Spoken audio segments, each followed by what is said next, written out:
Everyone, welcome to my YouTube channel. और आज हम डिस्कस करने वाले हैं प्रीवियस ईयर क्वेश्चंस को। ये क्वेश्चन 23 दिसंबर 2021 की मॉर्निंग शिफ्ट में आए हुए सीडीपी के क्वेश्चंस हैं। So let's get started. पहले क्वेश्चन में पूछा गया है कि किसी चाइल्ड के बिहेवियर को रेनफोर्समेंट और पनिशमेंट के थ्रू मॉडिफाई किया जा सकता है। ये वाला कंसेप्ट किससे इन्फ्लुएंस होगा? तो ये कंसेप्ट इन्वायरमेंट से इन्फ्लुएंस होगा, क्योंकि हेरिडिटी को तो हम चेंज नहीं कर सकते और रेनफोर्समेंट और पनिशमेंट की बात बिहेवियरिज्म में हुई है। तो इसलिए इसका करेक्ट ऑप्शन होगा ऑप्शन 3। नेक्स्ट क्वेश्चन है जहाँ पे पूछा गया है कि एक चाइल्ड बॉल को थ्रो पहले करता है और फिर उसके बाद वो पेंसिल को होल्ड करना सीखता है। तो ये यहाँ पे डेवलपमेंट का कौन सा प्रिंसिपल अप्लाई हो रहा है? यहाँ पे प्रोक्सिमो डिस्टल प्रिंसिपल अप्लाई हो रहा है, जहाँ पे ग्रॉस मोटर एक्टिविटी स्किल्स पहले डेवलप होती हैं और फिर उसके बाद फाइन मोटर स्किल्स डेवलप होती हैं। ग्रॉस मोटर का मतलब होता है जहाँ बड़ी मसल्स का यूज़ होता है, जैसे कि रनिंग, वॉकिंग।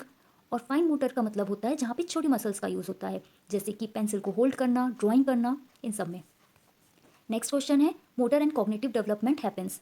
तो यहाँ पे मोटर और cognitive development through out the life span होता है। तो इसका सही ऑप्शन होगा ऑप्शन 4। नेक्स्ट क्वेश्चन में पूछा गया है कि प्राइमरी एजेंसी ऑफ सोशलाइजेशन क्या होती है, कौन सी होती है? तो यहाँ पे है इसका करेक्ट ऑप्शन 3 फैमिली। फैमिली हमेशा प्राइमरी एजेंसी के ही अंदर आएगी। नेक्स्ट क्वेश्चन में पूछा है अनु के पास 2 ग्लास हैं और दोनों में सेम अमाउंट का वाटर है, लेकिन एक ग्लास छोटा है और चौड़ा है, दूसरा ग्लास लंबा है और पतला है। तो अनु को लगता है कि जो ग्लास लंबा है और बड़ा है, मतलब उस ग्लास में ज़्यादा वाटर होगा। तो यहाँ पे बताना है कि प्याजे के अकॉर्डिंग अनु का रीजनिंग देने का क्या लॉजिक होगा। तो यहाँ पे उसके रीजनिंग देने का जो कारण है वो सेंट्रेशन है, यानी कि अनु अभी प्री ऑपरेशनल स्टेज में है, जहाँ पे बच्चों को लगता है अगर उनको 5 रुपीज़ का एक कॉइन दिया जाता है और 1 रुपीज़ के 5 कॉइन्स दिए जाते हैं, तो उन्हें लगता है कि जो 5 कॉइन्स दिए हैं 1 रुपीज़ के वो ज़्यादा अमाउंट है बजाय कि एक सिंगल 5 रुपये के कॉइन के। Next question, which of the following is based on लेव वाइगोस्कीज व्यू ऑफ डेवलपमेंट। तो लेव वाइगोस्की की थ्योरी हम पहले ही डिस्कस कर चुके हैं, जहाँ पे हमने 3 एस्पेक्ट्स देखे थे, लैंग्वेज, कल्चर और सोशल। यहाँ पे ऑप्शन 3 में लैंग्वेज और कल्चर है, इसलिए यहाँ पे ऑप्शन 3 करेक्ट हो जाएगा।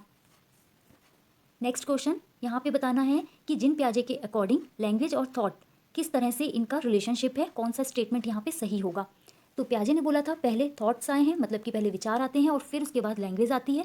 तो ऑप्शन 1 यहाँ पे करेक्ट हो जाएगा, thoughts determine language. Next question है reversibility, the ability to reverse actions is a basic accomplishment of which stage as given in प्याजेन थ्योरी ऑफ कॉग्निटिव डेवलपमेंट। तो यहाँ पे रिवर्सिबिलिटी का कंसेप्ट हमको बेसिकली बताना है कि कौन सी स्टेज में डेवलप होता है प्याजे थ्योरी के अकॉर्डिंग। रिवर्सिबिलिटी का कंसेप्ट कॉग्निटिव ऑपरेशन के अंदर डेवलप होता है, तो यहाँ पे ऑप्शन 3 करेक्ट हो जाएगा।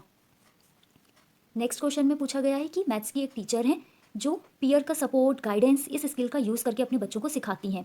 तो यहाँ पे हमें बताना है कि वो कौन सी थ्योरी पे बेस्ड है उनकी ये टीचिंग स्टाइल। तो पीयर का सपोर्ट, गाइडेंस और दूसरों के साथ इंटरेक्ट करके सीखने के को लेव वाइगोस्की थ्योरी में एक्सप्लेन किया गया है, इसलिए इसका सही ऑप्शन हो जाएगा ऑप्शन 1, लेव Vygotsky theory of social constructivism. Next question है जेंडर सोशल कंसेप्ट होता है, बायोलॉजिकल कंसेप्ट नहीं होता है, ये समाज के द्वारा बनाई हुई एक अवधारणा होती है।